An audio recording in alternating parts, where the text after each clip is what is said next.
اچھا ہم سے بتائیے کہ ایک بڑی غلط فہمی ہوئی ہے، جو سن آف دی گاڈ کا تصور ہے، ابن اللہ کے الفاظ آتے ہیں، خداوند کے بیٹے ہیں، یہ جو تعبیر آئی ہے اور یہ ہمیں تراجم میں بھی نظر آتی ہے، کیا یہ ترجموں میں آ گئی ہے، اصل میں کچھ اور تھی اور یہ آ گئی ہے تو اس سے ایک بہت بڑی غلط فہمی پیدا ہوئی، تو یہ استعمال ہی کیوں کی گئی؟ یہ ہمارے ہاں بھی یہ ہوا ہے، یہ جتنی بھی کتابیں ہیں اللہ کی کتابیں ہو، تورات ہو، انجیل، اور خاص طور پر انجیل اور زبور، یہ تو ادب کے شہپارے ہیں۔ جس کو آپ پہاڑی کا باز کہتے ہیں، وہ ایک ایسا غیر معمولی ادب پارہ ہے، اس کو پڑھنے کے بعد انسان کا ایمان تازہ ہوتا ہے۔ تو اس میں بعض تعبیریں ایسی اختیار کی جاتی ہیں جن کو ادبی تعبیروں کے طور پر دیکھنا چاہیے۔ پوری انجیل کو پڑھنے سے واضح ہو جاتا ہے کہ یہ ابن اللہ کی تعبیر یا اللہ تعالیٰ کے لیے باپ کی تعبیر، یہ در حقیقت انسان کی حیثیت سے ہمارے تعلق کو بیان کرنے کے لیے اختیار کی جاتی ہے۔ یعنی تم اللہ کے بیٹے ہو گئے، اللہ کے محبوب ہو۔ اور عبرانی زبان میں یہ تعبیر بالکل عام تعبیر تھی، اس کو بالکل لٹرل مفہوم میں لے کر ایک پورا فلسفہ اس کے اندر سے نکال لیا گیا، اور پھر بہت سے دوسرے فلسفے اس کے نتیجے میں خود بخود پیدا ہو گئے، ورنہ تو بہت سادہ سی بات ہے۔ اللہ تعالیٰ نے اس کو نقل کیا قرآن مجید میں، اور اس کا مفہوم بھی بیان کر دیا کہ ابناء اللہ کا مطلب اصل میں احباء اللہ ہے، اللہ کے محبوب بندے۔ تو یہی تعبیر ہے جو ہمارے ہاں بھی اختیار کی جا سکتی ہے۔ جب ہمارے ہاں حالی نے یہ کہا تھا کہ ہے ساری مخلوق کنبہ خدا کا، تو اس میں گیا وہ کوئی پوری مخلوق کے لیے الوہیت کا دعویٰ کر رہے تھے۔ اس طرح کی ادبی تعبیروں کو غلط سمجھ لینا، ان سے اس طرح کے مطالب پیدا کر لینا، یہ ساری مذہبی اقوام میں عام رہا ہے۔ قرآن مجید نے یہی بات بتائی ہے کہ انہوں نے تو یہ کہا تھا کہ میرا اور تمہارا رب ایک ہے، اور چونکہ اس کے لیے الفاظ مشترک تھے تو اب کا معنی یہ سمجھ لیا گیا کہ وہ گویا اسی معنی میں باپ کہہ رہے ہیں جس طرح کہ ہم باپ بولتے ہیں۔ نقطہ بالکل واضح ہو گیا۔ اچھا ہم سے یہ ایک تاریخی پہلو سے سوال پوچھنا چاہتا ہوں، یہ خود مسیحیت کی تاریخ بھی اس چیز کو مانتی ہے، انڈوس کرتی ہے کہ سارے جو عقائد کی فہرستیں بنی یہ بہت بعد میں سیدنا مسیح کے باقاعدہ افسوس کی مجلس میں بیٹھ کر طے کی گئیں، یہ خود آپ کے حواری، آپ کے ماننے والے، آپ کے پیروکار، ان میں ابتدا میں یہ چیز نہیں تھی؟ اس طرح کی کوئی چیز نہ صرف یہ کہ ان میں نہیں ہے، بلکہ سب سے بڑھ کر یہ کہ سیدنا مسیح کا جب اپنا کلام موجود ہے، یعنی جو ان پر اللہ کی طرف سے نازل کیا گیا، اس کلام میں موجود نہیں ہے، تو اس وجہ سے میرے نزدیک تو مسیحیوں کو یہی دعوت دینی چاہیے جو قرآن نے دی ہے کہ آؤ اللہ کی کتاب انجیل کو پڑھیں، آؤ دیکھیں کہ اس میں کیا لکھا ہوا ہے۔ تو انجیل کو پڑھنے، انجیل پر غور کرنے کی دعوت قرآن مجید نے تورات کے بارے میں بھی یہ کہا ہے کہ اگر تم سچے ہو تو لاؤ تورات، آؤ مل کے پڑھتے ہیں اس کو۔ تو مل کے پڑھنے کی دعوت دینی چاہیے۔ جب وہ تورات کو اس طریقے سے پڑھیں گے، انجیل کو اس طریقے سے پڑھیں گے، تو خود انجیل اور تورات ہی سے واضح ہو جائے گا کہ صحیح دین کیا ہے۔ تو بالکل واضح ہو گیا۔ اچھا ہم صاحب، ہمارے یہاں ایک پوری روایت پیدا ہوئی جن کو اورینٹلسٹ کہا جاتا ہے، مستشرقین، اسلام کے اوپر وہ اعتراضات کرتے ہیں اور اس کو باطل قرار دینے کی وہ ایک کوشش کرتے ہیں۔ ہم نے دیکھا ہے کہ ان کو جو پورا کا پورا سینتھیسس ہے، پورا کا پورا ان کا جو افکار ہیں وہ اس پر مبنی ہے کہ بائبل کے اندر جو شریعت کے دین کے احکامات بیان ہوئے ہیں، دیکھو اسلام میں بھی وہی ہیں، تو گویا نعوذ باللہ یہ سرقہ کیا گیا ہے، ہمارے ہی مذہب کو لے کے ایک نیا مذہب بنا دیا گیا ہے۔ آپ نے اس کو وضاحت کی کہ یہ کوئی نیا مذہب ہے ہی نہیں، یہ تو ایک ہی روایت ہے جس کے مختلف ایک طرح کے ایڈیشنز ہیں، اور ایک فائنل ایڈیشن وہ پیغمبر صلی اللہ علیہ وسلم کی صورت میں سامنے آ گیا۔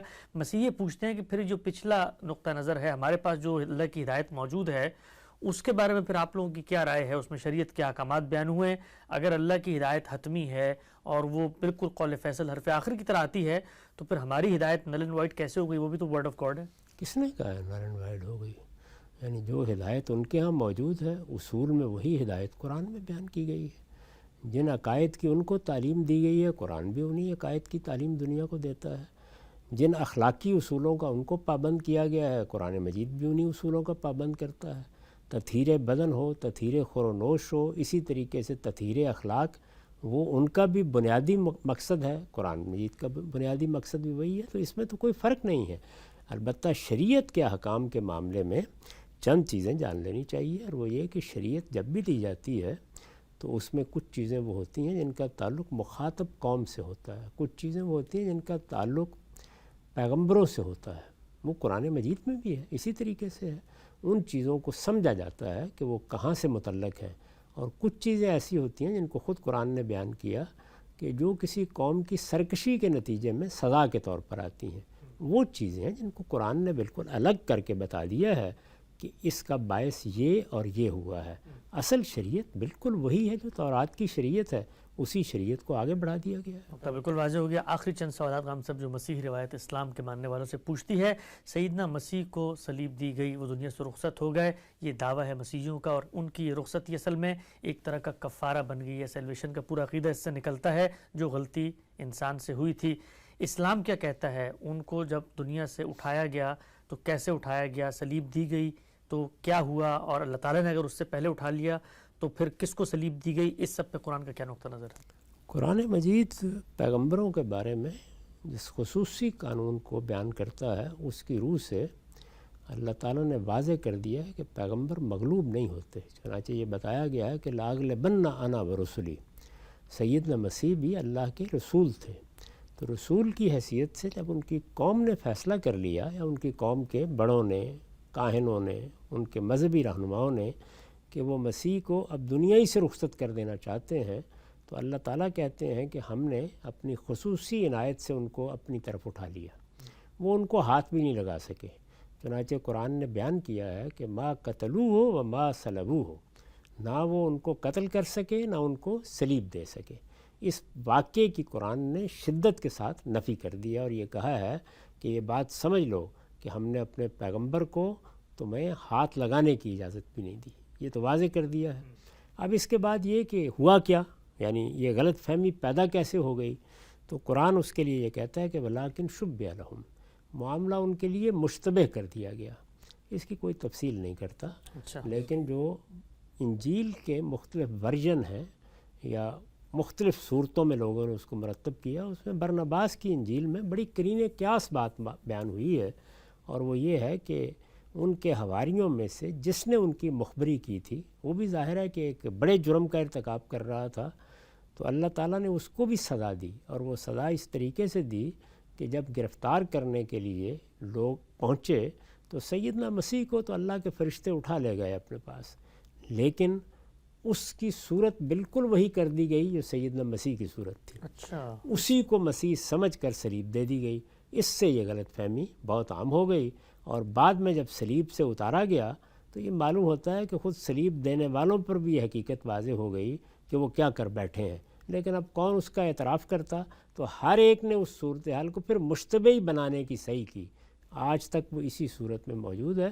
قرآن نے صاف صاف طریقے سے بتا دیا ہے کہ معاملہ مشتبہ ہو گیا، ما قتلوہ ہو ما صلبوہ ہو، نہ وہ ان کو قتل کر سکے نہ ان کو صلیب دے سکے۔ نقطہ بالکل واضح ہو گیا۔ آج کی نشست کا آخری سوال غام صاحب آپ کی خدمت میں، اب مسیحیوں کے بارے میں قرآن کیا کہتا ہے؟ قیامت تک ان کے ساتھ ہم نے کیا معاملہ کرنا ہے؟ پیغمبر صلی اللہ علیہ وسلم آئے، مسیح مخاطبین تھے، انہوں نے پیغمبر کی دعوت کا، اس کی رسالت کا انکار کیا، خدا کے عذاب کی زد میں آئے۔ اس کے بعد کے معاملات میں اب ہمارا ان کا کس لیول پہ مکالمہ ہوگا، اور ہمارے لیے ان کی حیثیت کیا ہے؟ رسول اللہ کے زمانے کے لوگوں نے انکار کیا، ان میں سے ایمان بھی لائے بہت سے لوگ۔ مکے کے زمانے میں ہمیں معلوم ہے کہ 20 کے قریب مسیحیوں کا وفد آیا، وہ ایمان لائے۔ خود حبشہ میں نجاشی ایمان لے آئے، ان کا جنازہ رسالت مآب نے پڑھا، ان میں سے بہت سے لوگ ایمان لائے لیکن انکار بھی کیا۔ اس زمانے میں تو ابھی دعوت پہنچانی ہے ہمیں، یعنی اللہ کی کتاب پہنچائیں گے، تو ان کے ساتھ ہمارا معاملہ یہ ہے کہ وہ ہمارے بھائی ہیں، اسی دین کی دعوت ہم انہیں دیتے ہیں۔ یہ اسلام، یہ ان کا بھی دین ہے، اور انہیں یہ کہتے ہیں کہ تعالوا الی کلمۃ سواء بیننا و بینکم، ہم سب ابراہیم علیہ السلام کی اولاد میں سے ہیں، ہم سب نے اسی دین کو مانا ہے، تمہارا دین وہی ہے، تم نے اس میں جو خرابیاں پیدا کی ہیں، یہ اللہ کی کتاب آ گئی ہے، اور اللہ کی یہ آخری کتاب ان کے بارے میں تمہیں متنبہ کرتی ہے۔ اگر کوئی آدمی پوری سچائی سے کسی حقیقت سے محبت کرتا ہو تو اس کے لیے تو یہ بڑی خبر ہے کہ اچھا اللہ تعالیٰ نے میری اصلاح کا اہتمام کیا ہے، یعنی میں اب اس کا محتاج نہیں رہا کہ اپنے دین کی حقیقت جاننے کے لیے میں مختلف علماء کے پاس جاؤں اور ان کی تقریریں سنوں۔ اللہ کی کتاب آ گئی ہے، تو وہ اللہ کی کتاب ہم ان کے سامنے پیش کرتے ہیں۔ میرے نزدیک اسلام کی دعوت پہنچانے کا طریقہ یہ ہے کہ اللہ کی کتابیں لوگوں کو پڑھنے کے لیے کہا جائے، اور اللہ کی آخری کتاب قرآن مجید ان میں سے ایک ایک کے دروازے پر دستک دے کر اس تک پہنچا دی جائے۔